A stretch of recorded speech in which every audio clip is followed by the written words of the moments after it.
지난주에 제클린 이야기는 미국에서 들으면 아주 난리 날 이야기라는 얘기를 들었어요. 저는 팩트만 가지고 얘기해도 그냥 저절로 이렇게 꾸짖는 자가 되는 것 같습니다. 남유다의 아사왕의 41년 동안 북이스라엘은 6명이 바뀌는데요. 여로보암의 후손 중에 이제 나답과 골수 여로보암 당인 바하사와 마시고 취한 엘라까지 했어요. 오늘은 남은 세 왕에 대해서 보겠습니다. 그들은 여로보암 길의 끝판 왕들이었습니다. 그들의 죄목을 좀 보겠어요. 첫째로 잔인한 반역의 시무리입니다. 관용어인 여로보암의 길이 또 나옵니다. 19절에 그가 여로보암의 길로 행하여 이스라엘에게 죄를 범하게 한 그 죄 중에 행하였더라. 그러니까 이렇게 모두가 모든 이스라엘 왕들이 여로보암의 길로 행했다고 하는데 엘라하고 살룸만 빼고 전부 여로보암의 길로 행했대요.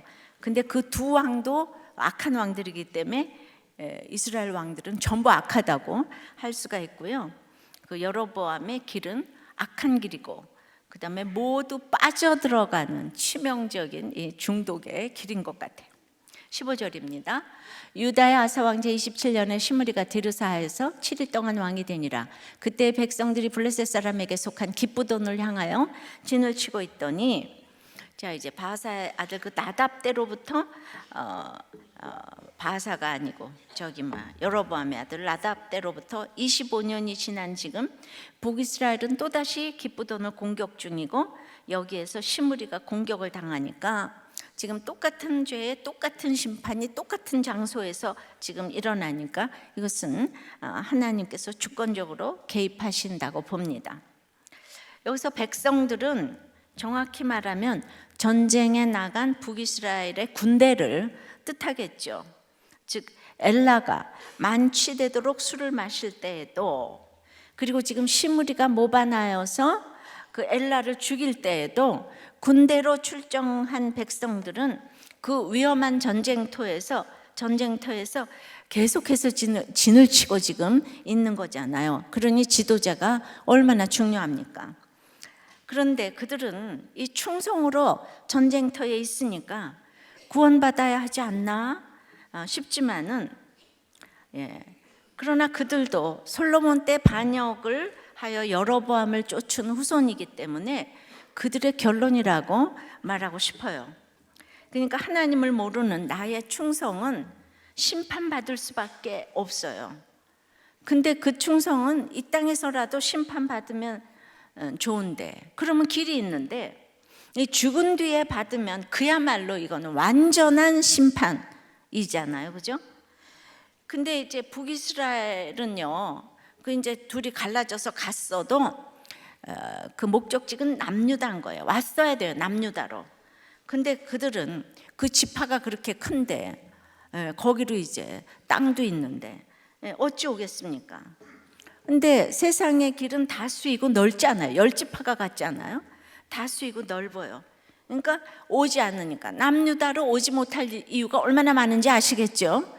그러니까 심판이 계속되고 있는 거예요.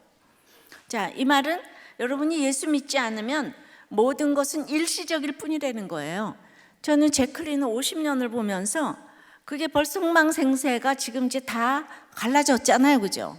좋았지만은 지금 아니잖아요. 주님은 우리 삶의 서론, 본론, 결론이 왜 그런가를 성경을 통해서 이렇게 알려주기를 원하시는 거예요. 적용해 보세요. 그러니까 여러분의 충성은 하나님을 아는 구원의 충성입니까? 나의 유익을 위한 충성입니까? 계속 이걸 비교하면서 열왕기를 쓴 거를 여러분들은 띵크를 좀 하셔야 돼요. 자, 16절에 진중 백성들이 시므리가 모반하여 왕을 죽였다는 말을 들은지라. 그날에 이스라엘의 무리가 진에서 군대 지휘관 오므리를 이스라엘의 왕으로 삼음에, 직역하면 시므리가 모반했고 그리고 게다가 그 왕을 쳐서 죽였다입니다.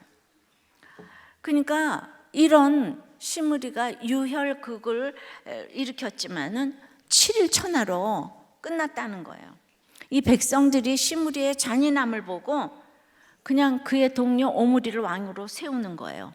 그러니까 또 다른 모반을 일주일 만에 당했지 않아요?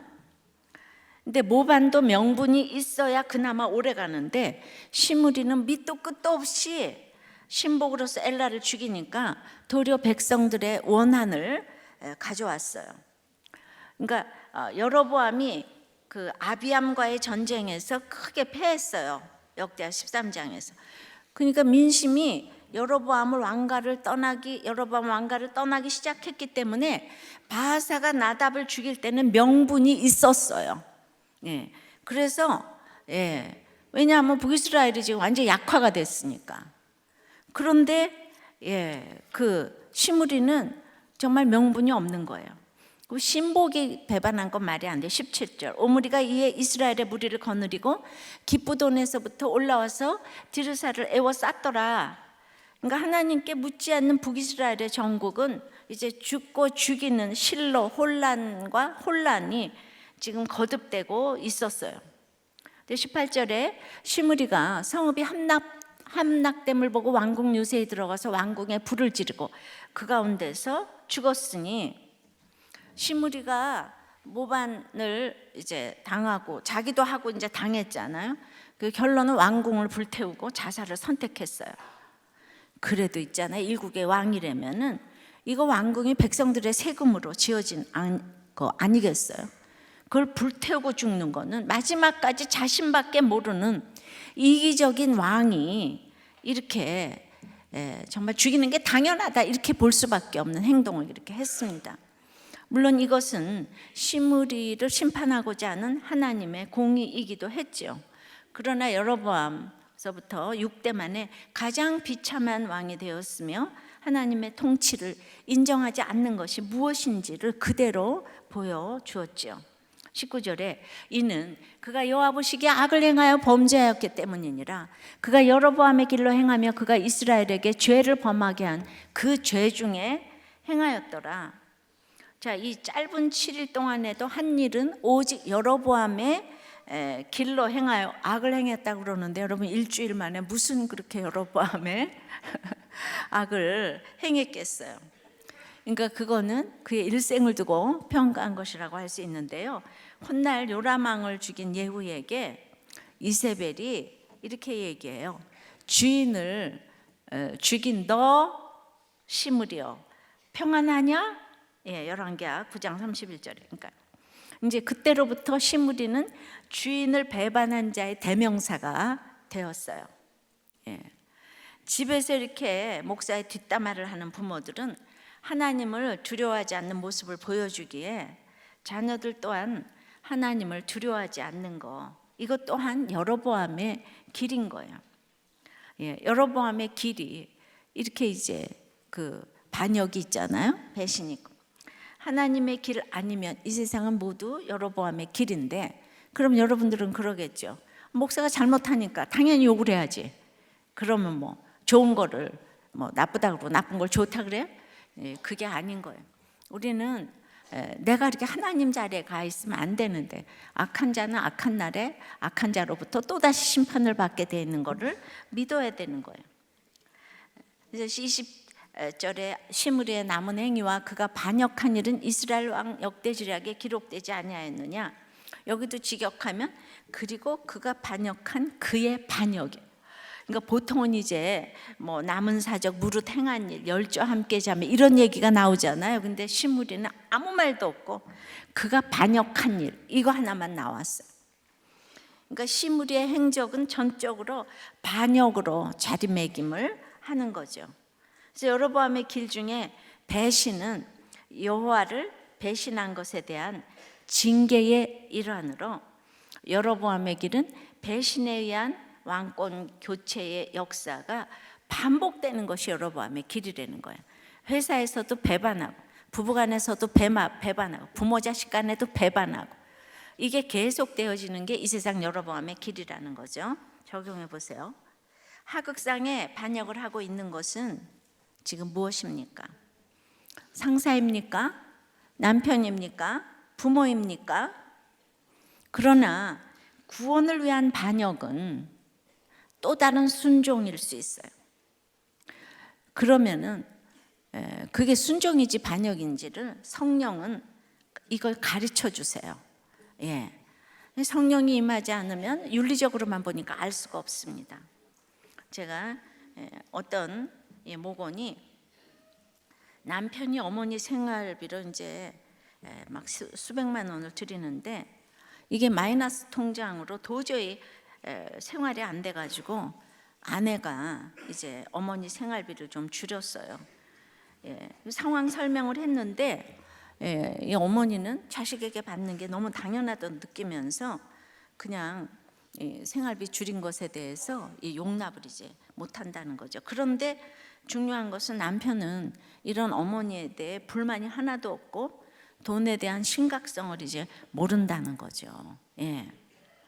또 한 남편은 막 어머니 생일상도 차려드리고 해외여행도 보내드리자고 거기까지 좋은데 아내에게는 알리지도 않고 묻지도 않고 혼자서 다 저지르고 호텔 예약해 뭐 그게 있잖아 뭐 백만장자면 그래도 되는데 그러면서 이제 막 부모 공경만 외치는 거예요. 지금 꼭 저희 남편 같아요. 그냥 뭐 반찬이 그냥 두 끼만 이제 같이 나와도 어떻게 감히 부모님 드시는 거를 같은 반찬을 낼 수가 있냐.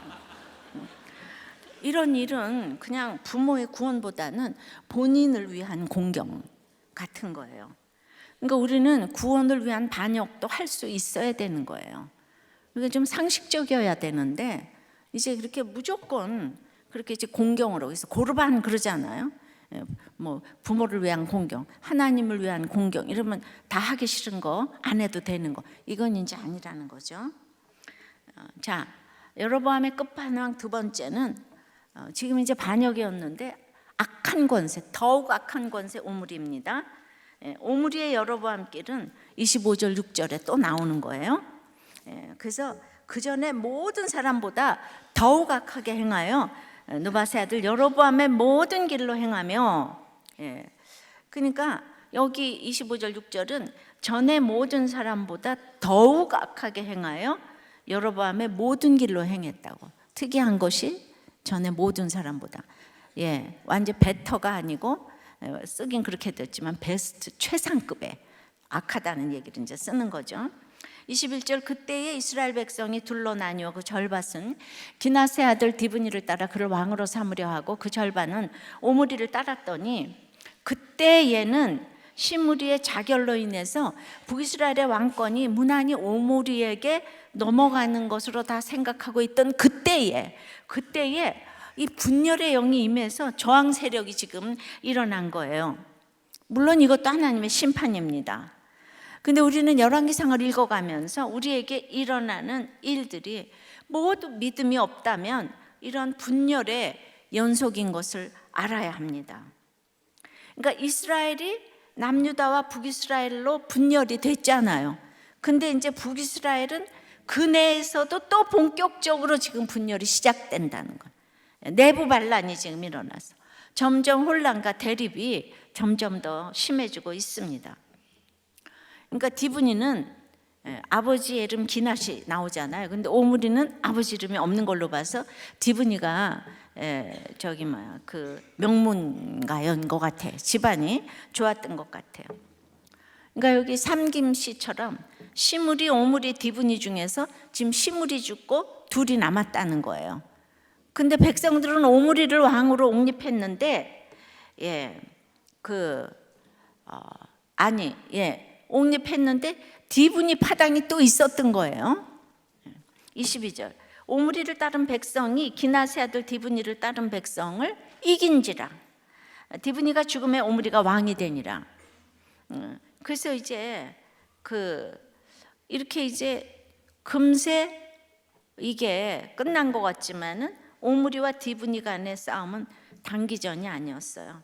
시므리가 왕위에 오른 것이 유다 아사왕 27년이었는데 오므리가 북이스라엘의 공식적인 왕이 된 것은 아사왕 31년이기 때문에 이 전쟁이 5년이나 걸렸다는 거예요.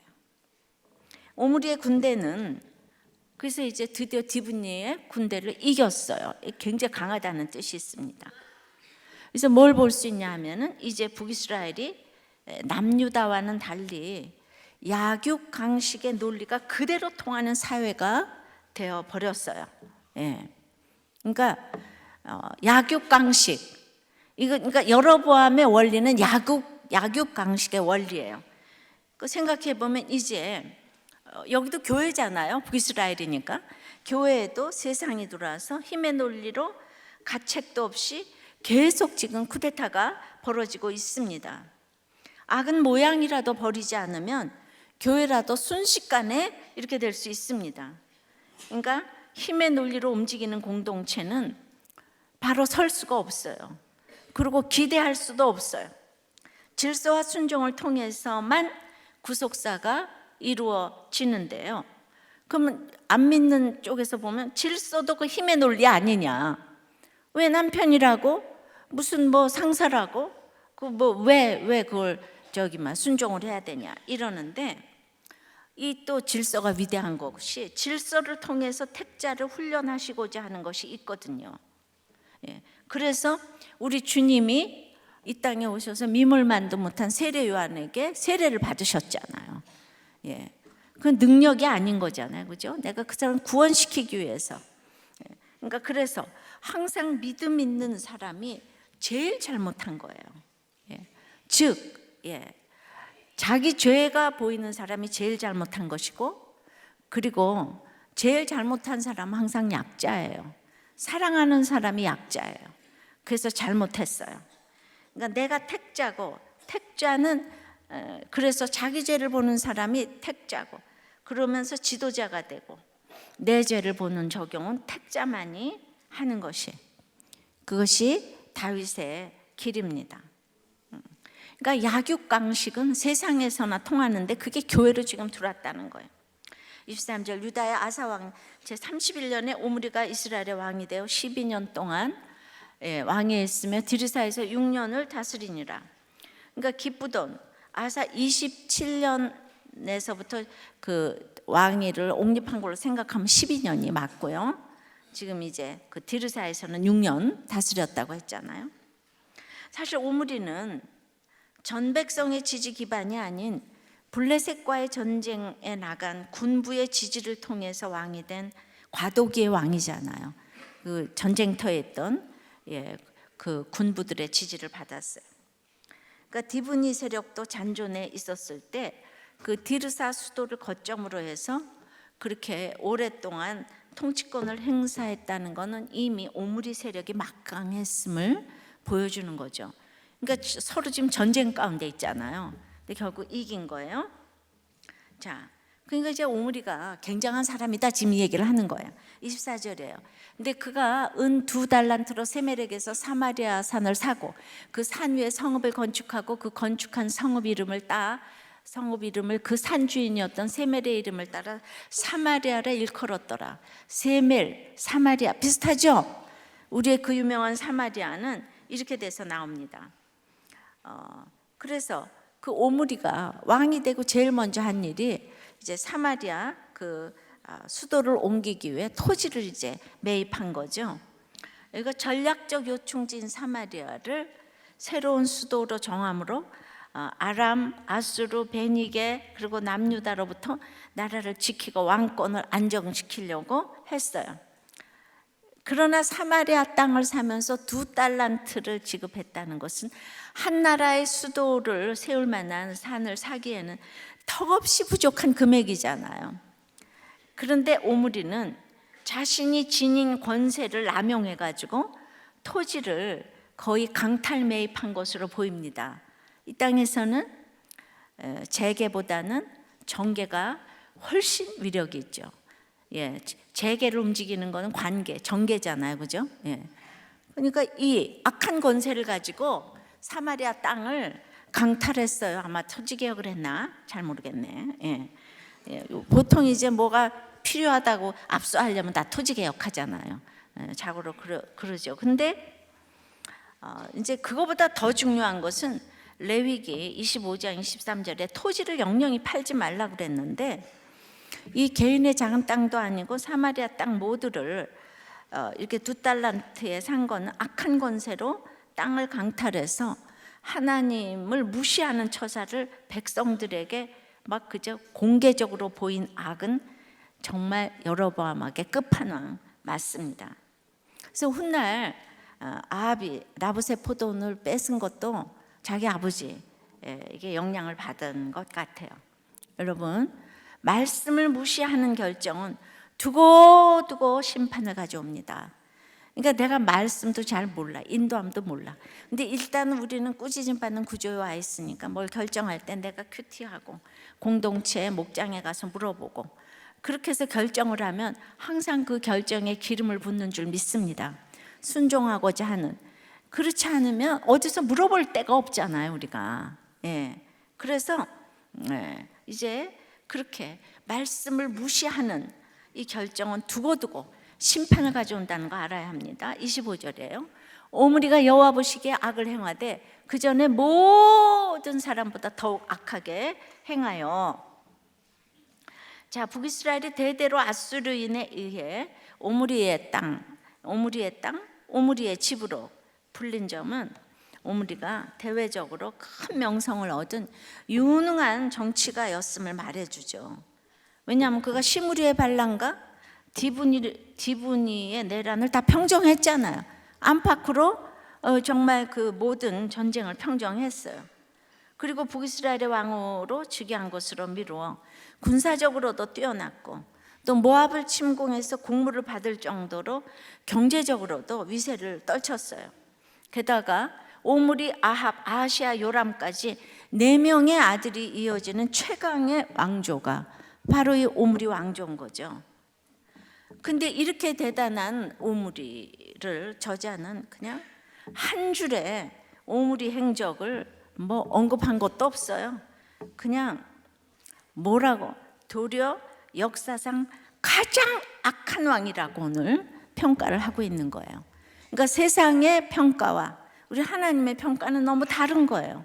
이건 지금 하나님의 평가예요. 이거는 이제 천국을 못 간다 이 얘기인 거예요. 왜 그럽니까? 이렇게 정치 경제 다 잘하고 있는데 오직 성경은 모든 초점을 하나님의 구속 역사에 맞추고 있기 때문이라는 거. 그러니까 이제 구원 안 받은 사람은 이 얘기를 못 알아듣지만 그러면 못 알아듣는다고 그래서 천국 가나요? 아닌 거죠. 근데 그 얘기는 미가서 6장 16절에 있듯이 북이스라엘 왕들이 그동안은 이 정권 유지 차원에서 금송아지 숭배를 했다면은 오므리는 이 우상 숭배를 법으로 제정해서 백성에게 우상을 숭배하게 만들었다는 얘기죠. 근데 오므리의 뛰어난 정치적 업적은 그의 죽음과 동시에 끝났지만 그가 세운 악한 이 종교적 전통은 후대까지 지속이 되어서 북이스라엘이 멸망하게 된 결정적인 원인이 되었어요.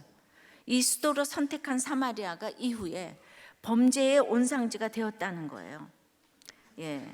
그래서 그 이유는 사실 북이스라엘의 역사는 사마리아를 중심으로 한 범죄의 역사인데 이걸 오므리가 그렇게 사마리아 땅을 사서 이렇게 우상 숭배를 했다는 거죠. 그리고 또 잘못한 거는 아들 아합의 결혼을 정략적으로 불신 결혼시킨 것이 정말 씻을 수 없는 가장 악한 죄라는 거죠. 26절에요. 느밧의 아들 여로보암의 모든 길로 행하며 그가 이스라엘에게 죄를 범하게 한 그 죄 중에 행하여 그들의 헛된 것들로 이스라엘의 하나님 여호와를 노하시게 하였더라. 오므리가 행한 그 남은 사적과 그가 부린 권세, 오므리의 특징은 그가 부린 권세는 이스라엘 왕 역대 지략에 기록되지 아니하였느냐? 오므리가 그의 조상들과 함께 자매 사마리아에 장사되고 그의 아들 아합이 대신하여 왕이 되니라. 그러니까 이제 27절과 8절에서 오므리의 행적 기사를 마감하면서 여기는 그가 권세를 부렸다는 거예요. 권세를. 시므리는 이제 반역이 주된 내용이면 오므리는 악한 권세가 주된 내용이에요. 그러니까 우리도 이 땅에서 성공하려면 계속 배신을 하는 거예요. 직장에 들어가도 배신을 하고 학교에서도 배신을 하고 배신을 하다가 그 다음에 이제 권세가 생기면은 그거 가지고 계속 이제 부리는 거죠. 그 권세를 부려가지고 모든 사람들을 토탄에 빠지게 하는, 그게 우리 인간이 가는 길이라는 거죠. 오므리의 죽음은 그의 왕권이 그 아들에게 평화적으로 계승될 정도로 이 왕국이 안정되었음을 의미해요. 그러니까 우리는 세상에서는 이 성경이 뭔지를 몰라. 정치, 경제, 자녀, 교육 모든 거 완벽해요 지금. 그리고 이제 12년이나 또 통치를 했어요. 하지만 이것이 오므리 왕조의 보장된 미래를 뜻하는 것은 아니에요. 그 범죄의 유산은 후손들에게 내려가서 바로 다음 그 대에 아합 왕의 피는 개들이 핥았고 거기는 창기들이 목욕하는 곳이었다고 이렇게 얘기를 합니다. 성경에 이렇게 나오고 있죠. 그리고 아합의 아내 이세벨은 예후의 창에 찔려서 머리와 손, 발을 제외한 전부가 개들의 먹이가 되는 참혹한 심판을 이제 받게 되는 거죠. 지난주 제가 아티나 오나시스 외손녀가 15살 때 유산을 환원하겠다고 해서 너무나 신선했다고 했는데 이번 주일에 알아보니까 환원하지 않았어요. 그리고 식구들은 참여할 수 없다고 명문화되어 있는 오나시스 공익재단의 재산의 반이 가 있다는 거예요. 근데 그거를 또 소송까지 해서 다 찾아왔다는 거예요. 예외가 없죠. 그러니까 이 세상 여러번 범죄의 유산은 특별한 은혜가 없이는 가만히 있어도 후손들에게 흘러내려가는 거예요. 또 제키는 막 쟁취해서 이제 얻었는데 얘는 가만히 있어도 재산이 내려오니까 이 반이나 되는 재산을 줬는데도 이 나머지 반을 소송을 해서 천문학적인 변호사 비용을 대가지고 다 찾아왔다는 거예요. 뭐 이상하다 그럴 게 하나도 없는 거예요. 하나님은 여로보암의 길이냐 다윗의 길이냐 두 가지 중에 지금 계속 다윗의 길을 택하라고 하는데, 그러니까 세상적인 오므리 왕조의 번영보다는 이 죄악이 번져나가는 상태를 안타깝게 반복해서 지금 기록을 하고 있는 거예요. 적용해 보세요. 여러분이 부린 악한 권세는 무엇이고 지금 어디에 권세를 부리고 있습니까? 사장이 또 이 사원에게, 남편이 아내에게, 시어머니가 며느리에게, 아니 혹은 거꾸로는 며느리가 시어머니에게, 딸이 엄마에게, 그래서 권세를 이렇게 부리고 있는 곳이 지금 어딘가. 근데 쓸데없는 곳에 권세를 부리면, 그죠? 권세를 부리면 그 앞에서는 다 절할지 몰라도 가장 악한 자라는 것을 알고 있습니까? 집이고 회사고 그런 공동체는 기대할 것도 발전할 것도 없는 거예요. 무서운 사람이 있으면 이 발전이 안 되는 거예요. 왜 앞에서만 다 이렇게 잘하니까. 솔직한 얘기를 하게 해야 되는데, 죄를 범하고도 즉각적인 징계를 내리지 않는다고 마음을 놓고 있지는 않습니까? 오므리 집안이 잘 되니까 전부 다 자녀들이 잘못되는 길로 갔어요. 자, 여로보암의 끝판왕 세 번째는 불신 결혼의 끝판왕 아합입니다. 아합도 역시 여로보암의 길을 따라가며 30절 31절에 요아보식이 더욱 악을 행하여 느밧의 아들 여로보암의 죄를 따라 행하는 것을 다 같이 읽어보세요. 오히려 가볍게 여김. 시돈 사람의 왕 엣바알다 이세벨 아내를 삼고 가서 바알을 섬기게 했어요. 그러니까 여기에서 이제 특이한 표현이 나오죠. 그 여로보암의 죄, 모두가 따라갔던 여로보암의 죄를 오히려 가볍게 여기고 더 큰 죄를 졌다 이거죠. 아버지가 오므리가 가장 악한 왕이라고 했는데 그 아버지의 죄를 약하게 여기고 더 큰 죄를 범했다. 이거 끝판왕 맞죠? 그런데 이 아합이 29절에 보니까 사마리아에서 왕이 돼서 22년을 다스렸대요. 그러니까 점점 악으로 향하다가 가장 끝판왕이 아합인데, 그런데 지금 다시 보세요. 느밧의 아들 여로보암의 죄를 따라 행하는 것을 오히려 가볍게 여기며 시돈 사람의 왕 엣바알의 딸 이세벨을 아내로 삼고 가서 바알을 섬겨 예배하고 사마리아에 건축한 바알의 신전 안에 바알을 위하여 제단을 쌓으며 또 아세라상을 만들었으니 그는 그 이전에 이스라엘의 모든 왕보다 심히 이스라엘 하나님 여호와를 노하시게 하였더라. 이처럼요, 이제 여로보암의 길을 따라 행하는 정도가 아니고 여로보암의 일을 오히려 가볍게 여기고 내놓고 바알을 숭배했는데, 특히 오므리의 우상 숭배 유산을 이어받은 아합은, 그러니까 바알과 아세라를 열렬히 숭배하는 엣바알 왕이고 바알 제사장의 딸, 그러니까 재력과 이 종교, 그 바알 섬기 막 종교적으로 비나이다 최고봉 바알 제사장의 딸 시돈의 공주 이세벨과 결혼해가지고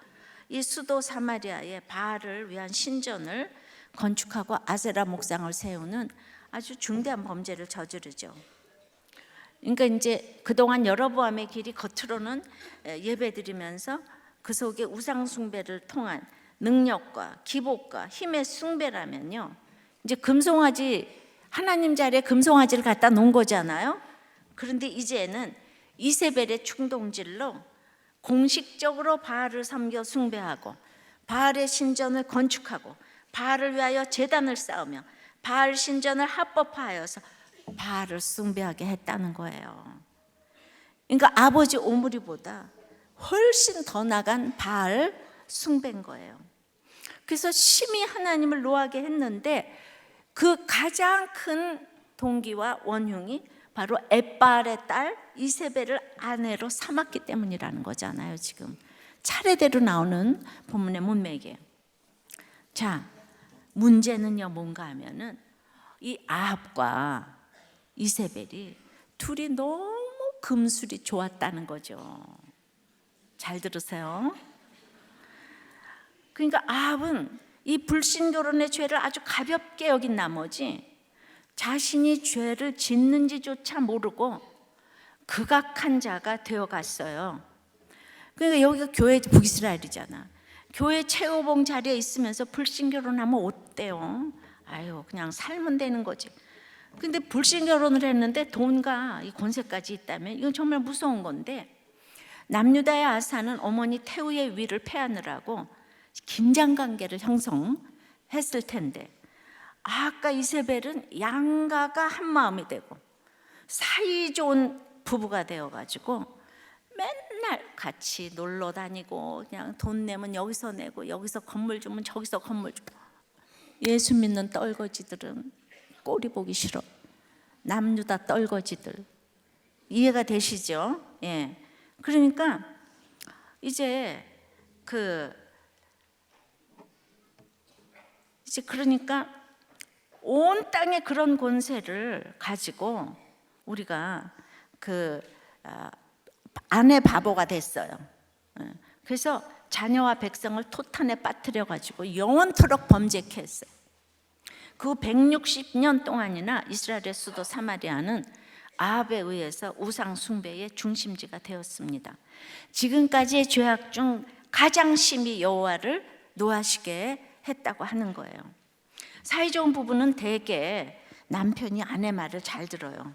그래서 아내 말을 듣고 세상적으로 성공하게 되면 이제 점점 아내의 뿔이 올라가게 되죠. 왜냐하면 아내는 뼈고 남편은 흙이잖아요. 잘 살게 되면 아내가 점점 본차인 애가 돼가기 때문에 아무리 깨트려도 깨지질 않아요. 그래서 이제는 금송아지 예배에서 더 나가서 교회를 가도 이제 대놓고 스카이캐슬이 들어와서 교회에서 정보 교환하고 교회가 로타리 클럽이 되고 우상의 중심지 역할을 하게 되었다는 거죠. 저 또한 남편이 눌러주지 않았으면 제 야망으로 지금 무엇이 되어 있을지 모르겠어요. 예, 제가 공부도 열심히 하고 그랬잖아요. 예, 공부에 우등하고. 그러니까 우리 남편이 저한테 잘해줬으면 여보 하면서 병원은 이렇게 하는 거예요. 이랬을 텐데 생각할수록 우리 사이가 좋지 않아 가지고 여러분이 지금 복을 받고 있다는 이 생각이에요. 진짜 제가 그렇잖아요. 나 그 남편이 그냥 잘해주고 했으면 그냥 놀다가 지옥이나 갈 뻔했는데, 왜냐하면 죄를 모르니까. 그래서 사이가 좋으면 좋은 대로, 나쁘면 나쁜 대로 주님을 만났다면 사명이 각각 다른 것이 있을 것인데, 성경에서 가장 악한 사람들은 항상 인본적이에요. 싸움을 안 해요. 근데 안 그래도 우상에게 꼴딱 넘어가서 금송아지 섬기면서 비나이다 하는 백성들인데 합법화의 길을 열어주었으니까 걷잡을 수 없이 타락에 빠져 들어가게 된 거예요. 아유, 돈을 벌어야지. 헌금도 하고 잘 사는 거야. 주식도 해, 비트코인도 해. 아유, 데려다가 다 예수 믿게 하면 돼. 이런 거를 합법화 시켜주는 거죠. 그래서 이단이 맹위를 떨치는 이유가 기복이 꽉 차 있으니까 협박해서 잘 된다고 하면은 다 그냥 막을 자가 없는 거예요. 얼마나 그것이 무서운지 그 이단이 사회적으로 아무리 지탄을 받는다고 해도 까딱도 하지 않아요. 왜냐하면 나의 유익이니까. JMS 정명석이 10년이나 성범죄 실정법으로 옥살이를 하고 나왔는데 이번에 운동장에 꽉 지금 찼다는 거잖아요. 정말 말이 돼요? 근데 거기 마력이 있는 거예요. 이 마력이 뭔지 여러분 오늘 좀 잘 들어보세요. 내가 어떤 강의에서 읽었어요. 근데 여성들은 옥시토신이라는 호르몬의 영향으로 마음에 들지 않는 남성도 여러 번 만나면 좋아하게 된대요. 옥시토신은 스스로 조절이 안 된답니다. 그러니까 여성들은 만나고 싶지 않은 남자가 데이트를 요청하면 절대로 만나면 안 된다는 거예요. 그 남자가 좋아하는 핸드백을 사왔다고 핸드백 하나만 뺏어야지 만나고, 밥이나 얻어 먹어야지 생각에 몇 번 시간을 보내면 웬일인지 그 남자가 괜찮게 보이기 시작하고, 주변에서 아무리 반대를 해도 이미 옥시토신이 나오고 있기 때문에 끝이라는 거예요. 그래서 10번 찍으면 다 넘어간다는 거예요. 그래서 자매들은 손을 함부로 내주면 안 되고, 싫은데도 옥시토신이 나오면 기분이 좋아지면서 이상해진다는 거예요. 상대에게 신체 접촉을 허락할 때는 옥시토신 때문에 이 사람과 엮이게 된다고 반드시 각오를 해야 된다는 거예요. 그래서 바알 숭배가 안 하고 싶어도 한번 접하면은 이렇게 저절로 끌려간다는 거예요. 이 옥시토신의 효과예요. 그래서 이단도 한 번을 안 가야 되는데 가면은 끌려간다는 거예요. 이게 정명석한테 가잖아요, 그죠? 신천지 가잖아요. 끌려가요, 거기 그냥. 그러니까 그 스킨십이 좋고 들어오는데 불신 결혼이 문제겠어요? 그러니까 불신 결혼은 그렇게 할 수밖에 없는 거예요. 근데 지금까지 쌓아온 믿음의 탑을 하루아침에 무너뜨리는 것이, 불신 결혼이라는 것은 아무리 강조해도 지나침이 없는데, 우리가 지금 믿음 하나 쌓으려고 얼마나 일생 싸웠어요.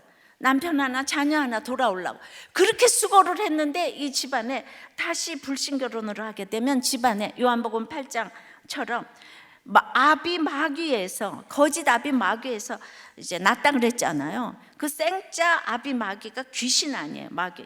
그 귀신 마귀를 집에 한 사람 데리고 들어오는 결정판이라 이거예요. 기분이 나빠서 오늘부터 안 나올 사람 굉장히 많이 보이네요. 그렇지만 전 여러분들을 너무 위해서 하는 얘기예요. 그런데 아합이 이세벨에게 넘어갔듯이 나에게 잘해주고 옥시토신이 나오면 그냥 그 다음서부터는 게임 끝이에요. 무슨 얘기를 해도 내가 할 수 있다예요. 할 수 있기는요, 아까 우리 간증하시는 집사님 첫사랑하고 만나서 환상 가운데 결혼했지만 지금 바람 피고 난리지기잖아요.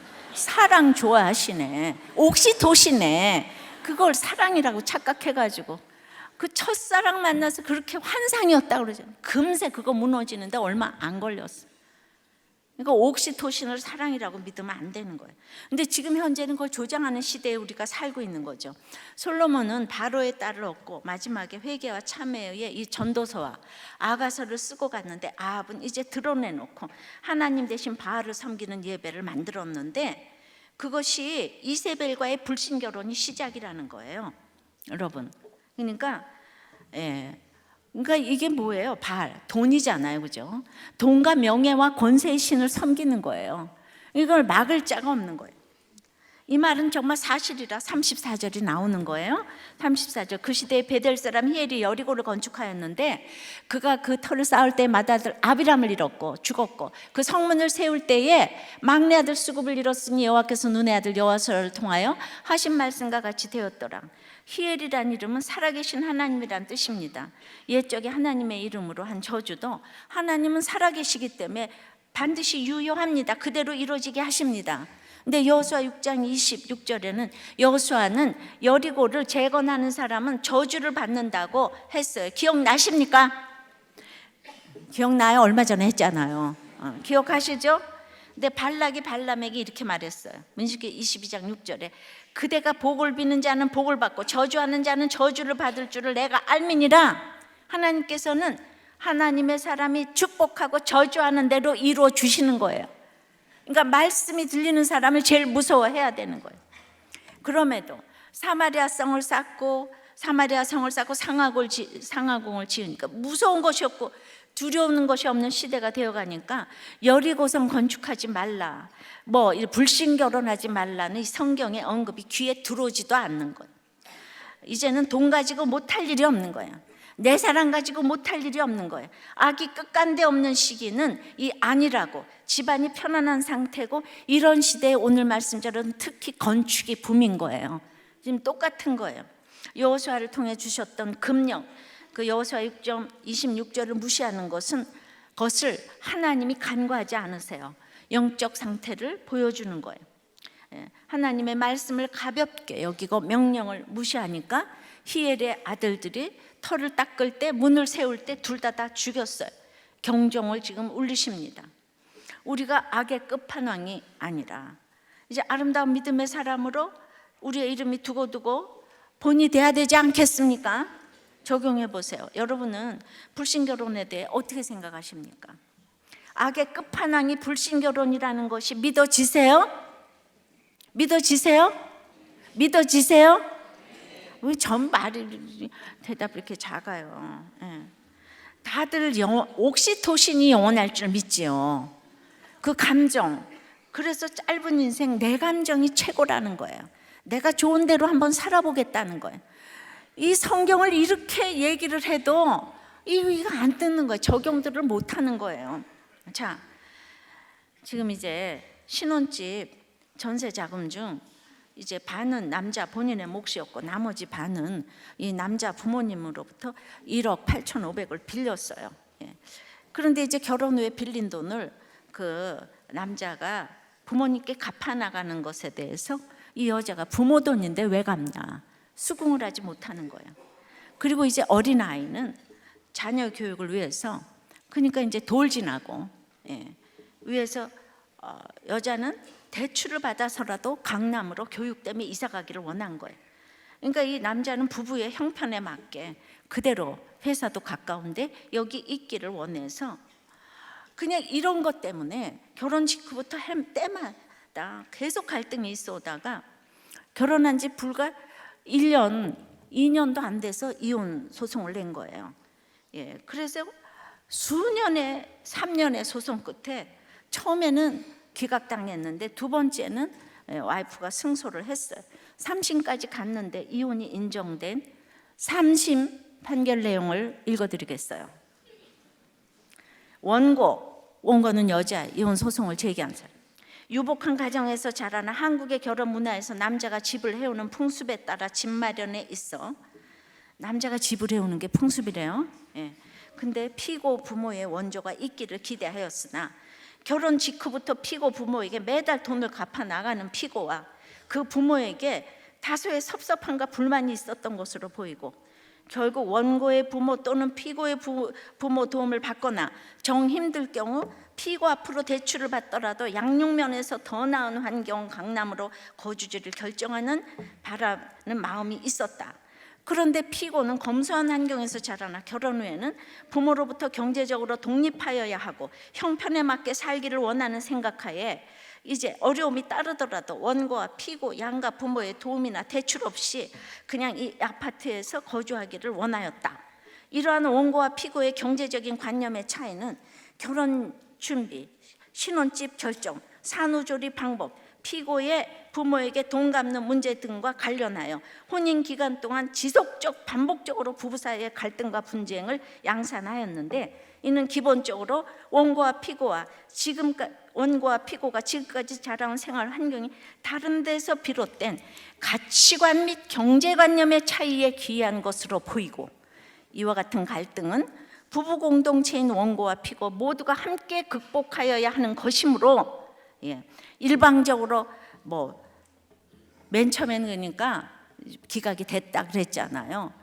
근데 그 다음에는 이제 원고 승소를 해서, 그래서 어느 일방의 잘못 때문이라기보다는 혼인 기간 동안 가치관 차이, 성격 차이, 경제관념 등으로 생긴 부부간 갈등을 서로에 대한 존중과 배려, 대화와 소통, 애정과 인내력 슬기롭게 극복하지 못한 고로 책임의 정도는 서로 대등하다고 판단된다.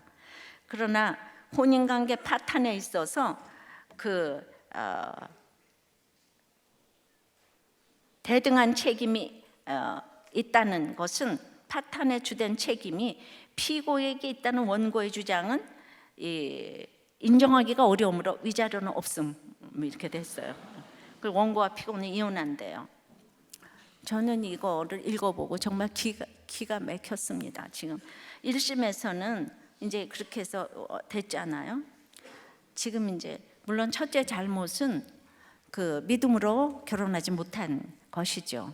다 이렇게 외모를 보고 하고 이런 것 때문에. 그러나 아빠가 지금 이제 남편이 건실하고 믿음 좋고 대기업에 다니고 절대 이혼 안 하려고 하고, 그러니까 3심까지 갔잖아요. 그런데 더 좋은 집, 더 좋은 환경, 부모님 돈은 다 내 것이라는 것 때문에 이혼하라는 것이 어디 있어요? 나는 무슨 더 큰 잘못이 있는 줄 알았어요. 가치관의 차이 때문에 이혼을 하래요. 그러니까 여러분들, 이 믿음이 하나가 안 되면 이게 안 되는 거예요. 결혼한 지 1년 좀 지나서 왜 부모 돈을 갚냐? 왜 이사를 못 가냐? 왜 대출을 안 받냐? 이것 때문에 지금 이혼 판결을 낸다면 이혼 안 할 집이 어디 있겠어요? 법은 가정을 살리라고 있는 것이지 이렇게 이혼하라고 죽이려고 있는 게 아니잖아요. 아들이 아빠에게 왔다 갈 때마다 그렇게 울고 가기 싫어한다는데, 저는 제발 엄마가 마음을 돌리고, 이런 아빠 같은 사람 이 세상에 없다고 생각이 되고, 아무리 돈 많은 사람하고 결혼해도 아이에게는 아버지가 최고인 거예요. 정말 나무랄 데가 없는 남편인 거예요. 저는 이 판결이야말로 바알을 신봉하는 물질 만능주의 여로보암의 길로 가는 판결이라고 볼 수 있어요.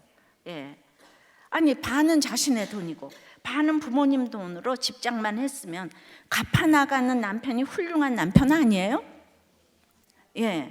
그런데 아니, 이런 사람이 사실 건실하고 경제관념이 진짜 있는 사람이 이런 사람인 거예요. 그리고 대출 받아서 강남에 이사 가자고 하는 것도 지금 아이도 어리고 형편에도 안 맞으니까 그냥 있자고 하는 것이, 이게 이혼당할 이유입니까? 그러나 세상은 핵가족 시대이기 때문에 사법부도 다 개인의 자유를 존중한다, 이런 이유로 이혼을 시키는 시대에 살고 있어요. 죄인지도 모르고 극악한 죄를 짓고 있는 것이에요. 저는 이혼이 가장 극악한 죄라고 말씀드리고 싶거든요. 그러니까 다 개인의 자유를 존중한다. 그래서 동성애도 자유고, 이거 똑같이 뭐예요? 그러면서도 다 자기 마음대로 이 시대를 존중한다 이러놓고는 그 판결, 남편이 집을 해오는 것에 대해서는 또 당연하다는 구시대적 발상도 있네요. 거기 어떻게 남편이 집을 해오는 건 또 당연하다 할 수 있어요? 저는 남편의 건실한 생활 방식을 이 가치관의 차이라고 하는 사법부에 대해서 심히 유감을 표합니다. 말씀을 맺겠어요.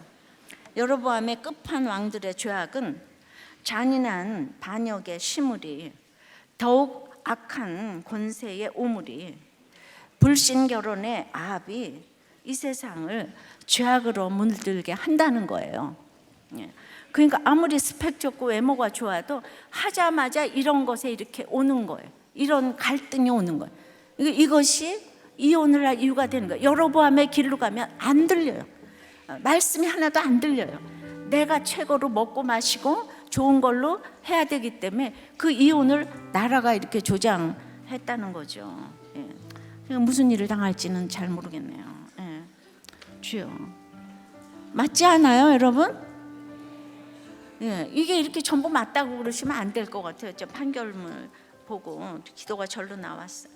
예, 우리 찬양하고 기도합니다. 네, 이 말씀을 마음에 깊이 새기며 세상의 유혹 시험을 찬양하겠습니다.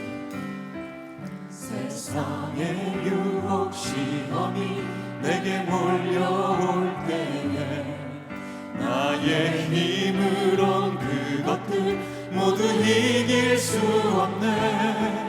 거대한 폭풍 가운데 위축된 나의 영혼 어찌할 바를 몰라 헤매이고 있을 때 주를 찬양합니다. 주를 찬양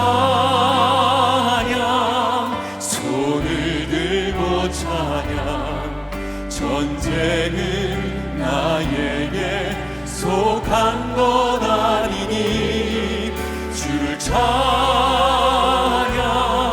손을 들고 찬양 전쟁은 하나님께 속한 것이니 거짓과 속임수로 가득 찬 세상에서 어디로 갈지 몰라 머뭇거리고 있네. 공중의 권세 잡은 자 지금도 우리들을 실패와 절망으로 넘어뜨리려 하네. 주를 찬양 손을 들고 찬양 전쟁은 나에게 속한 것 아니니 아멘. 주를 찬양 손을 들고 찬양 전쟁은 하나님께 속한 것이니 주위를 둘러보며 아무도 믿음의 눈을 열어주십니다. 믿음의 눈을 들며 보이는 분 하나님의 전쟁이 되게 하십니다. 지금도 내 안에서 역사하고 계시는 사망과 어둠의 권세 물리치신 예수님 주를 찬양 손을 들고 찬양 전쟁은 나에게 속한 것 아니니 아멘. 주를 찬양 손을 들고 찬양 전쟁은 하나님께 속한 것. 다시 한번 손을 높이 들고 주님을 찬양합니다. 주를 찬양 손을 들고 찬양 전쟁은 나에게 속한 것 아니니 주를 찬양 손을 들고 찬양 전쟁은 하나님께 속한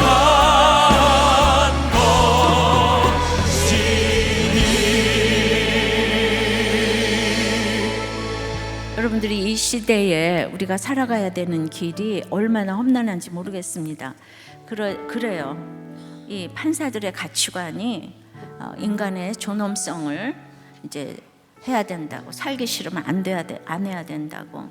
근데 이제 우리가 계란으로 바위돌 치기 같은 이 가치관을 진짜 가지고 가정을 지키려는 것이 얼마나 사단의 방해가 이제 많을까 생각하면서 이런 얘기가 절대로 제대로 들리지 않을 거라고 생각해요. 그래서 그냥 말만 하면 이렇게 저도 모르게 이렇게 꾸짖는 자가 되는 것 같아요. 하나도 꾸짖을 생각이 없는데 이 가정을 살리기 위해서 얼마나 그 이혼을 안 하려고 그 남편이 정말 애를 썼는데 너무 이렇게 속상해서요. 자, 자, 여러분들의 모든 삶에서, 회사나 가정에서 배반과 또 악한 권세를 부리지 않게 해달라고, 그리고 이제 구원을 위한 반역을 할 수도 있는 것에 순종하게 해달라고, 우리가 옥시토신을 믿지 말고 감정대로 이 악의 끝판왕인 불신결혼하지 않게 해달라고, 우리나 우리 자녀들이, 그리고 정말 이 사법부가 이혼 판결 쉽게 하지 않도록 오늘 사법부를 위해서 좀 기도하겠습니다. 우리가 가정이 올바로 서 있으면 개인구원이 사회구원이 되는 줄 믿습니다. 굉장히 사소한 것이 큰 것이라고 생각해요. 다 같이 우리 주님 부르고 기도하겠습니다. 아버지 하나님, 여로보암의 끝판왕들의 죄악은 우리가 다 동경하는 모든 것들을 가지고 있습니다. 근데 그들이 이루었던 모든 것들은 반역을 통해서, 배신을 통해서, 그래서 그 권세가 가져지니 악한 권세를 통하여서 수많은 업적과 치적들이 많이 있습니다. 그리고 대를 이어가는 이 부자들인 것도 보았습니다. 여기에 누가 부럽지 않을 자가 있겠습니까?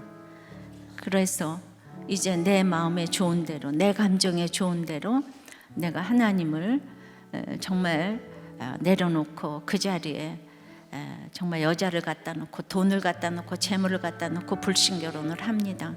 내 감정이 최고라고 생각하고, 주님, 이런 우리의 삶을 이렇게 살아가지 말라고 이렇게 날마다 외치시는 그 주님의 너무나도 그 애통함과 주님의 사랑이 우리가 느껴지기를 원합니다. 참으로 우리 보고 다윗의 길을 가라고, 이 길은 같지만 망하는 길이라고, 완전히 심판받는 길이라고, 그리고 세상이 생각보다 참 짧다고 하시는 음성을 듣고, 우리가 정말 그 여로보암 끝판왕의 왕은 세계에서 가장 성공한 길이지만 그 길은 가서는 안 되는 길이라고 하는 주님의 음성을 오늘 듣고 꾸짖음을 받기를 원합니다. 그리고 저희들의 가치관이, 이 세상은 가치관이 다르면 이렇게 이혼도 시키는 이 시대에 우리가 하나님의 정말 믿음의 가치관으로 살 수 있도록 굳건하게 저희가 설 수 있도록 붙잡아 주시옵소서.